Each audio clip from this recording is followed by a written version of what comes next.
It is day 56. Day 56, which means 8 weeks. This is the 8 week mark.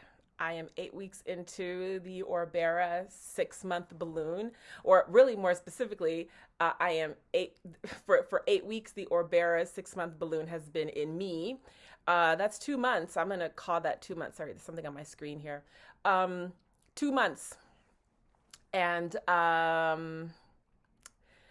2 months out of a 6 month plan, I'm going to say I don't regret having taken this step at all. In fact, I'm already planning on doing it again, if that makes any sense. Um, but I have not had the desired result yet. Um, I anticipated that by the first month I'd be under 200, that by the second month I'd be at least 10 to 15 pounds down from there, and that I'd be working towards my goal. I almost don't want to even state my goal weight, out of fear now of just not hitting it at all,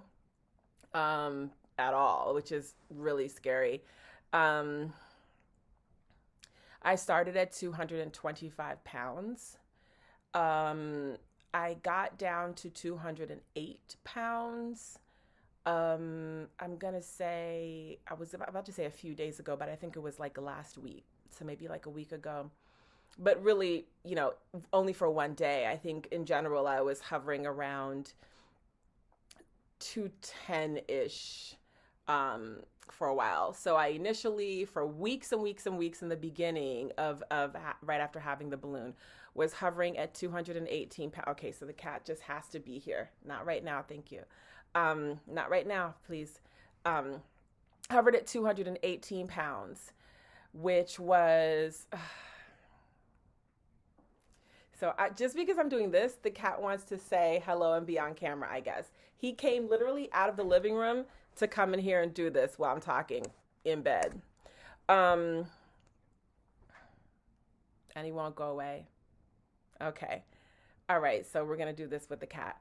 I originally started at 225 pounds, and then I sort of very quickly, within like 3 days, got to 218. And then I flatlined there. I shouldn't say flatlined. I plateaued there for weeks, maybe even a month. Excuse me. And then a few, maybe a week or two after that month mark, I started to started to have weight loss again. And then I started to get to the bottom of the teens, even outside of the teens, and to the 210 mark, 209, 208. But then I started to kind of plateau there too. So I thought, okay, if this is the process of it, that every month it's going to be 10 pounds, I'll take it. I'll take that. I'll take, a 50 to 60 pound weight loss at the end of 6 months. But here I am at the end of month two, and I'm still kind of there.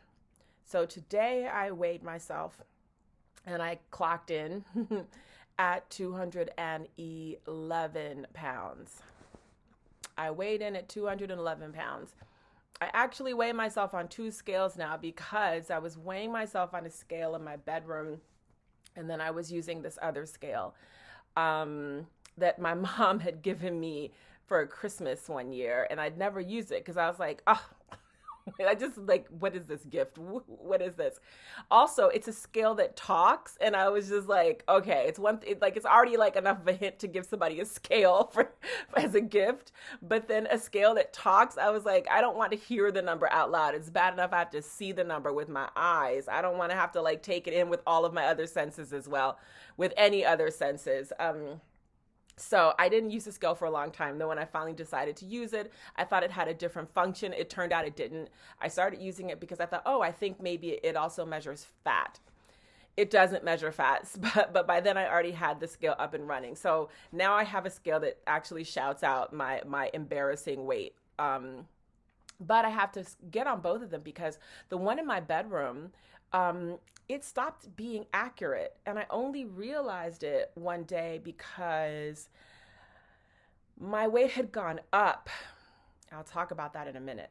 My weight had gone up, and so I kind of was in a little bit of a like funk, and had a little bit of a setback because I thought if I'm gonna gain weight on this balloon, then what's the whole damn point? Ate a bunch of stuff that day out of spite. I don't know.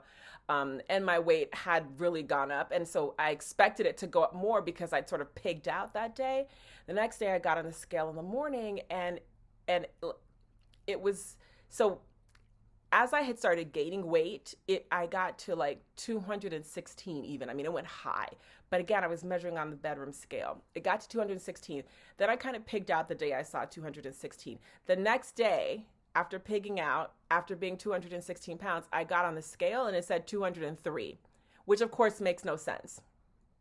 Which is how I knew, okay, the scale isn't working. Maybe the battery is dying. Maybe it's on uneven ground, because scales are really they're really particular. They have to be on a really flat surface.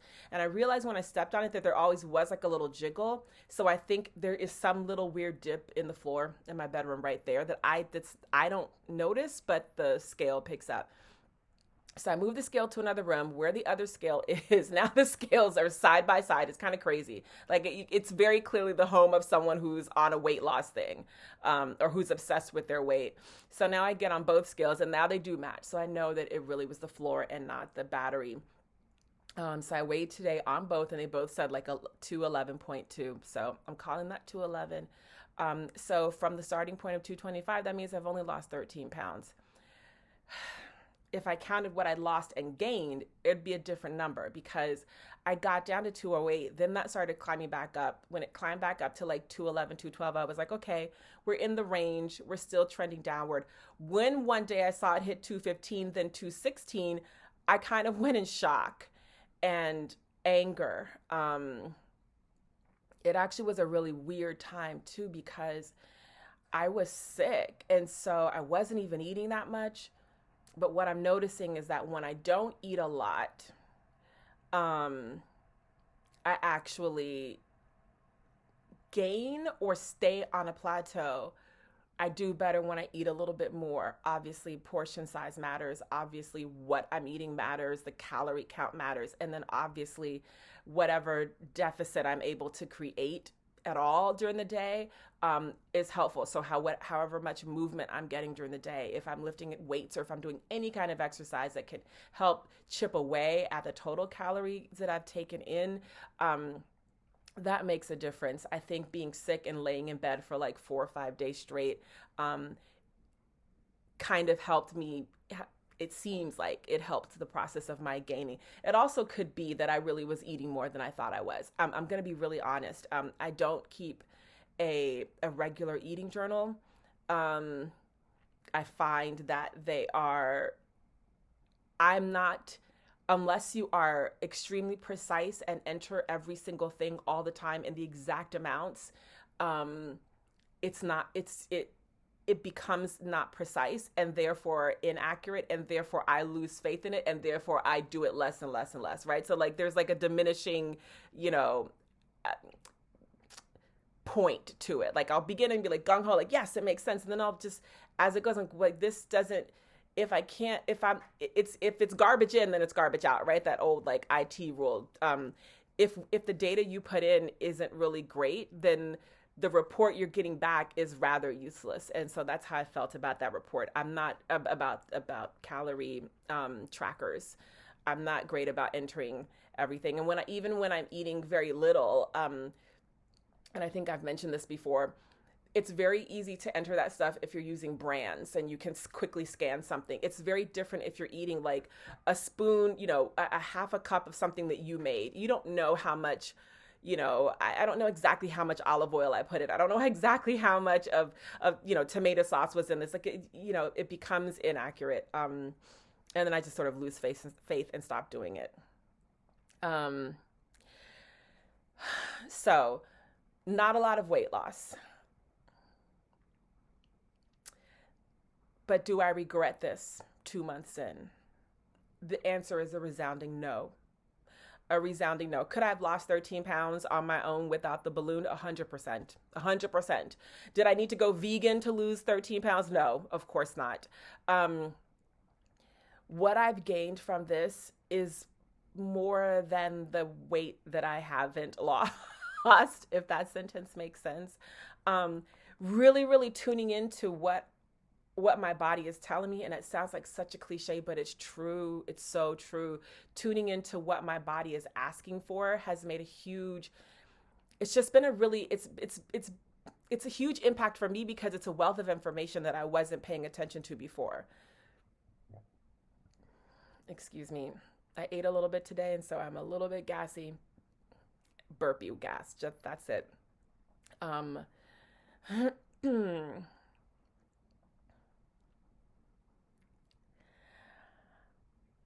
know that I shouldn't be weighing myself every day. I know that was not the focus of this month. I know that I was supposed to be paying attention to quality of life with food and not what numbers are on the scale, but I can't stop that habit. I've tried, but I'm just curious all the time what I'm weighing. So I haven't been able to not do that. Having the two scales also doesn't help. I mean, of course, I could put them both in the closet and not touch them, but I care. And this is the problem, when the scale is going down in the right direction, it has a positive effect on the choices that I make going forward. Food-wise, it has a positive effect on my mood, on my self-esteem. And I know that's all wrong. I know that it should not have that kind of power over me, but it does. So it's a nice tool for that. However, I do it every day. So that means I'm doing it even when the numbers aren't telling me a good story about myself. And that can have devastating effects. But here's the thing. So I had that setback. Pretty much it was last week into, I think by this week I kind of got myself back together and was back on my program. But like it was really last week when I got sick and sort of fell off. And then when I got better, I was kind of just like, let me just chill and relax and eat what I want, and kind of do nothing. The scales told me really sort of embarrassing things about myself. And as hurtful as that felt inside me, I also took it as like a wah, wah, wah, wah. It was like an alarm. It was like an alert went off and was like, okay, girl, get it together. You spent almost $7,000 for this thing. You're not going to sit up here and ruin all this and throw that money out the window. That's what you're not going to do. So you had your little fun here. You had your little break. You got to lay in bed. Now you're back on a program. What do you got to do? And it just is like, I got back in the thing of like, okay, so here's what I need to eat in the morning. Here's what I need to eat in the evening. You know, here's my cutoff time for food. Here are the food. And I was about to say, here are the foods I should eat and here's what I should avoid. I really try to focus on what I can eat versus what I need to avoid. And that's the focus that I took right after I saw that number, 216 pounds. That's the focus I took. And here I am, and it's 5 pounds later, right? And I didn't do it by saying, no, you can't eat this, you can't eat that, you can't eat that. I did it by focusing on, excuse me. I had started to discover finally the vegan meats, which I said I would avoid. I'm not going to say I'm in love with them, but I tried a vegan breakfast patty, a pack of vegan breakfast patties, and I ate those for a couple of days. And I tried vegan meatballs. In fact, earlier today, I had a couple of vegan meatballs in a big salad of tomatoes and cucumbers. And it was fine.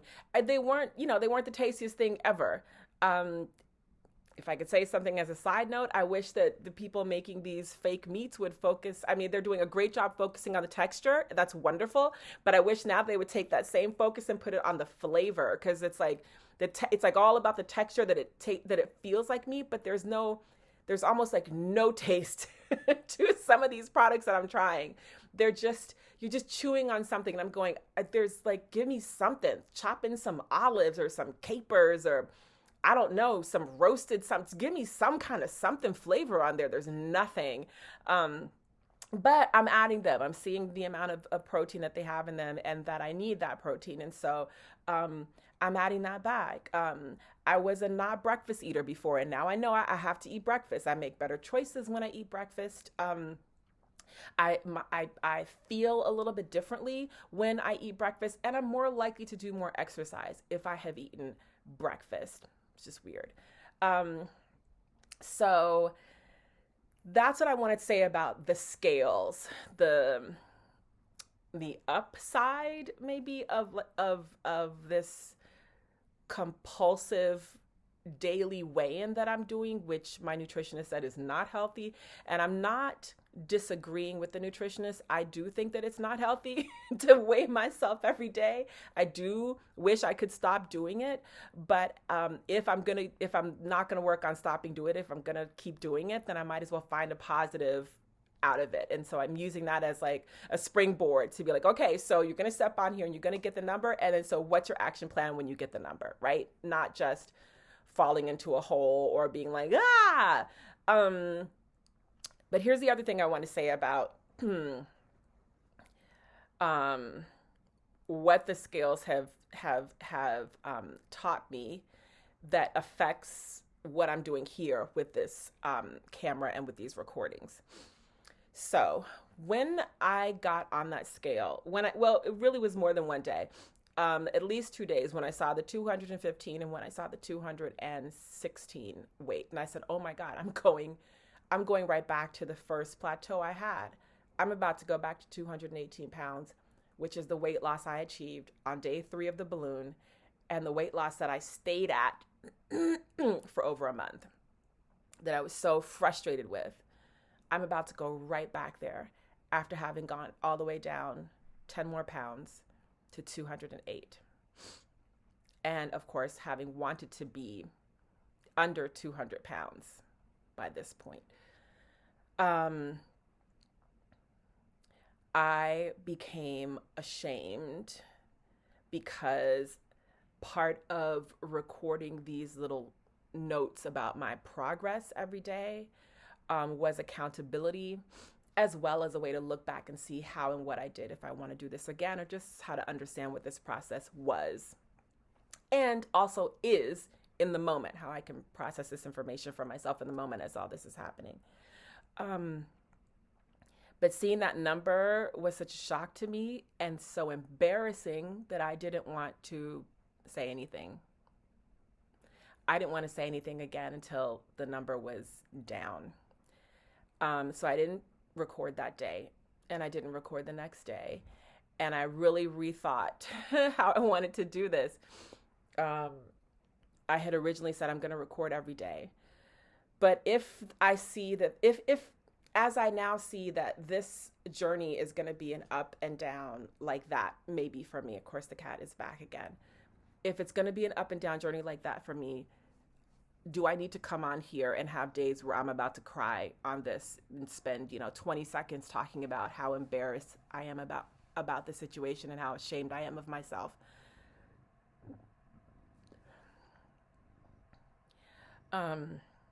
Is it honest to delete those days or not to record those days and to only record the positive days?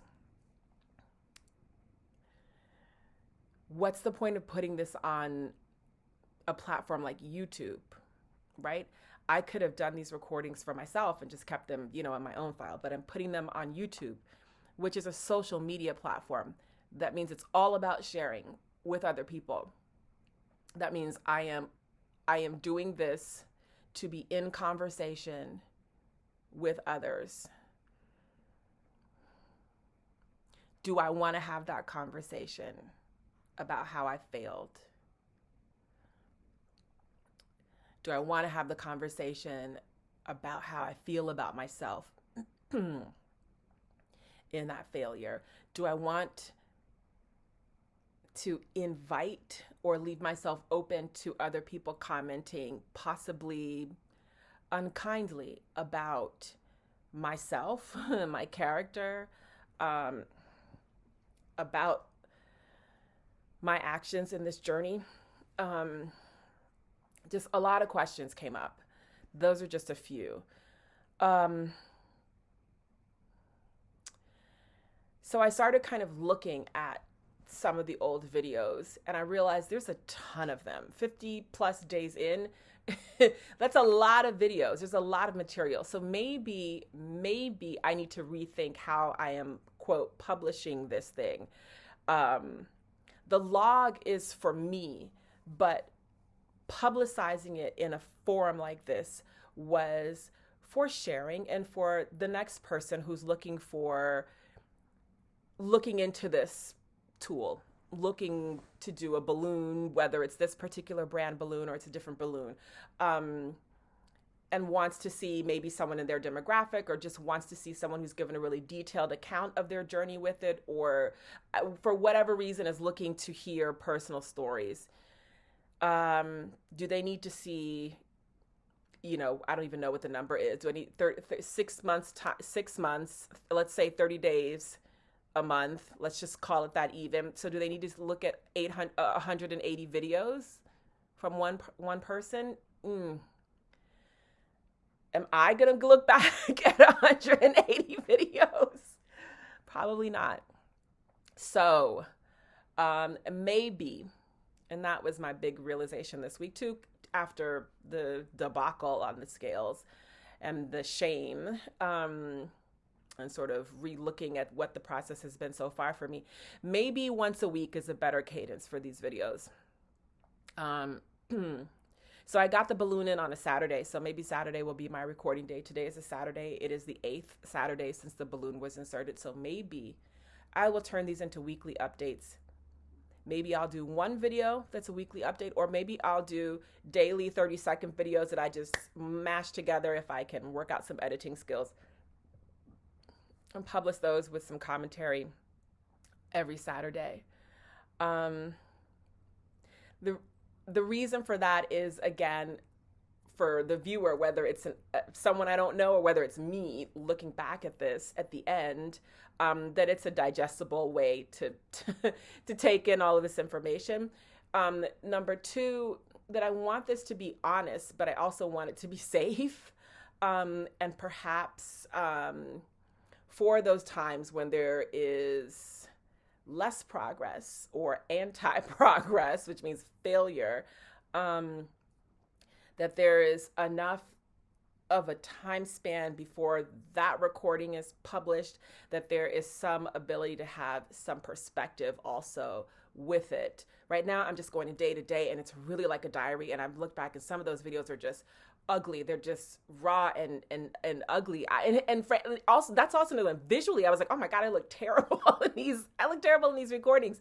And I'm saying nothing, or I'm, saying stuff about myself, like the ones where I was having depressive moments. Like, was there a way to present those or talk about those in a different way? I don't know. I'm wondering where the line is. I'm feeling it out. And I don't know if I'm going to go to the weekly. Maybe it's monthly. I think monthly is almost too wide of a window, though. A lot happens in a month. I think a week is a biteable size. A lot happens in a week, but there is, it's not so much, right? You can track quickly, I went up 3 and down 2. So let's call it a loss. So, 1 pound up, or the opposite, right? Like I can do that in that form. I'm thinking out loud, and I don't need to be doing that on the form. So that's also something I can cut down on. I can stop the waste of time on some of these videos. But that's it.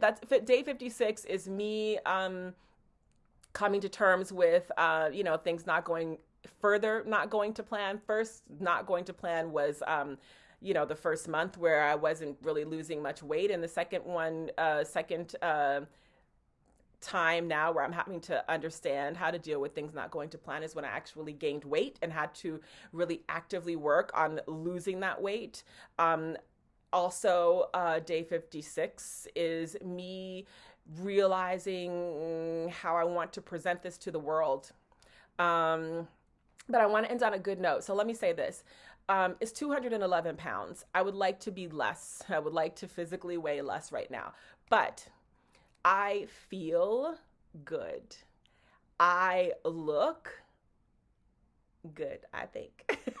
What I'm talking about is the waist definition that I had been discussing early on.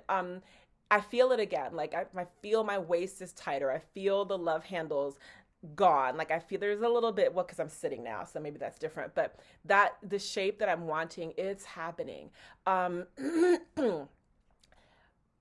Champion eater here. And what do I say that? Oh my God, I left out one important thing. So champion eater, because I really am mastering good eating days now, right? Like I'm really focusing on what can I eat today? It's gonna taste good and make me feel good. Okay, it'll be this, and this. I'll eat that.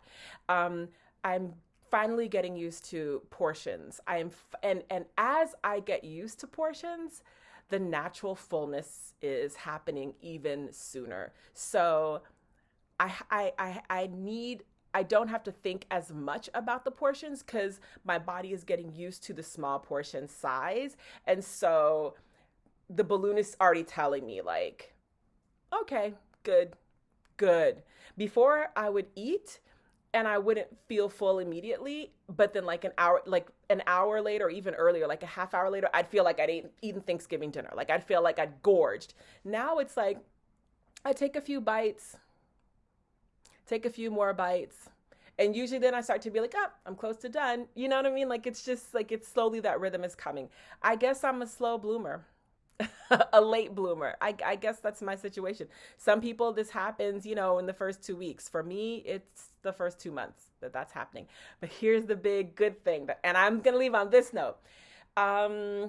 Today's Saturday, and the last day I was at work was on a Thursday. So Thursday at work, I was really hungry.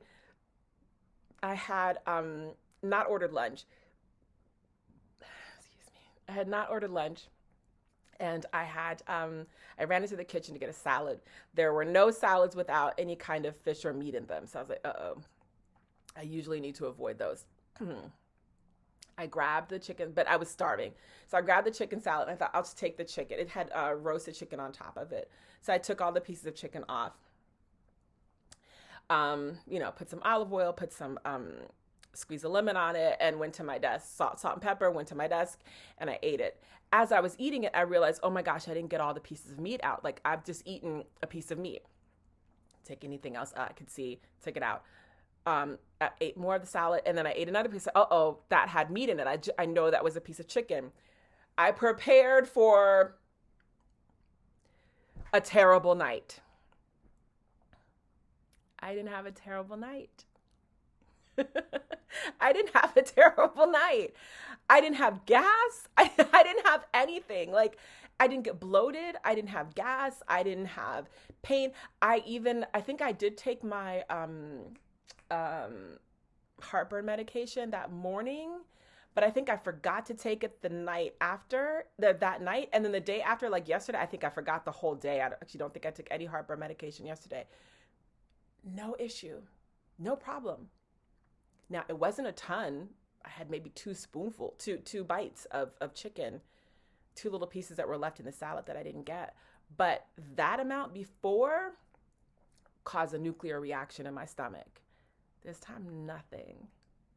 So I'm still going to eat vegan because it's working for me. I'm not going to rock that boat, but it's nice to know I could eat a little chicken here or there. I'm not going to add it to my diet, but if it happens to be on a plate of food that is given to me or that is available to me, I'm going to put as much to the side as I can, but I'm not going to freak out because it seems like my body might actually be able to tolerate it a little at a time.